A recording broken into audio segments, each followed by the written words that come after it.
I'm going to show you how to make a wrapped loop. This is just a piece of cheap copper wire, 22 gauge. Bought it at the hardware store.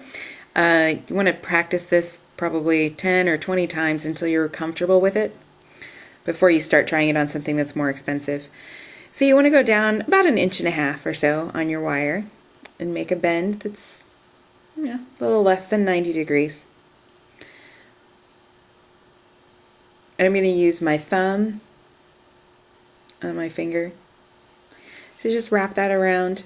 Now at this point I can't wrap that around to close the loop because of the lower jaw of the pliers. Right here is in the way. So I'm just going to flip it up there and finish pulling that to the side. Now at this point, if you want to add anything that's closed, like another wrapped loop for example, you need to add that right now before you start making loops. Now I'm not going to add this so that you can see a little bit more easily what I'm doing, but once you start making wraps, that's a closed loop. There's no getting in or out of there unless you're adding something that is that can open, like a simple loop, or you can thread it onto something. Now I'm going to use pliers with a flat inner surface to pull the wire around. That just helps me get a better grip on the wire.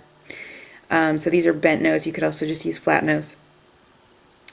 I'm going to use a fair bit of tension to pull that around. I want to make sure these are nice and tight and that they're close together.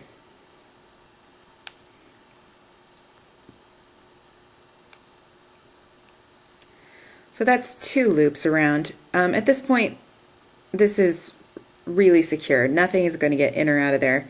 If you want to add more wraps, that's fine. I think I'm going to do 3 just to show you one more.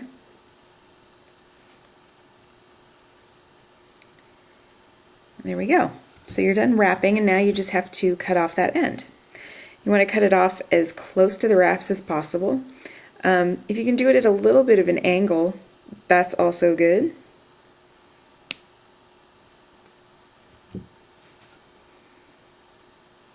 And then I'm just going to come back in with my flat pliers and tamp down that edge a little bit,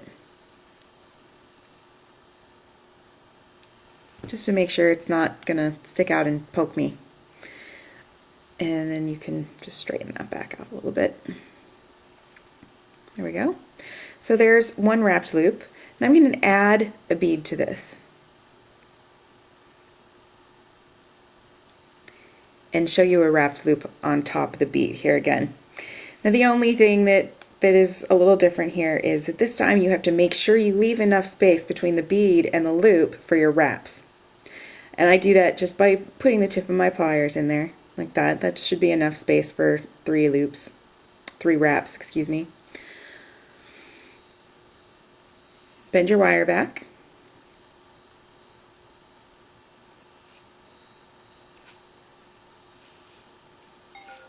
Bring the wire around, and I'm just going to twist my pliers up so I can finish bringing that around like that. Now again, if I was making a necklace out of these, a chain of these, I would need to add that right now.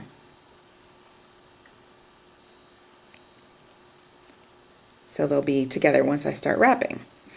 Hopefully you'll be able to still see this. I'm going to leave that there. Now, I'm not going to be able to get the tip of my pliers in there really securely anymore. Oh yeah, I can. If I couldn't, I could just hold it this way and do my wraps from there. But since I can, I'll leave the tip in there. I need to turn that around. Okay. And then you just grab your end, start wrapping.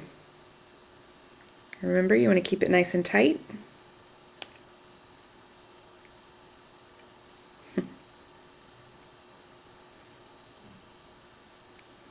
And that's 3 wraps like I have on the other end. And the bead's not wiggling around or anything, so it's nice and secure.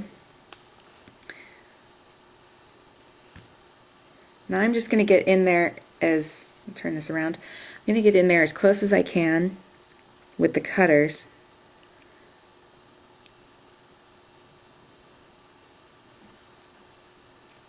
So hopefully you can see that. There we go. And it's not really sticking out, but just to make sure, I'm going to get in there with my flat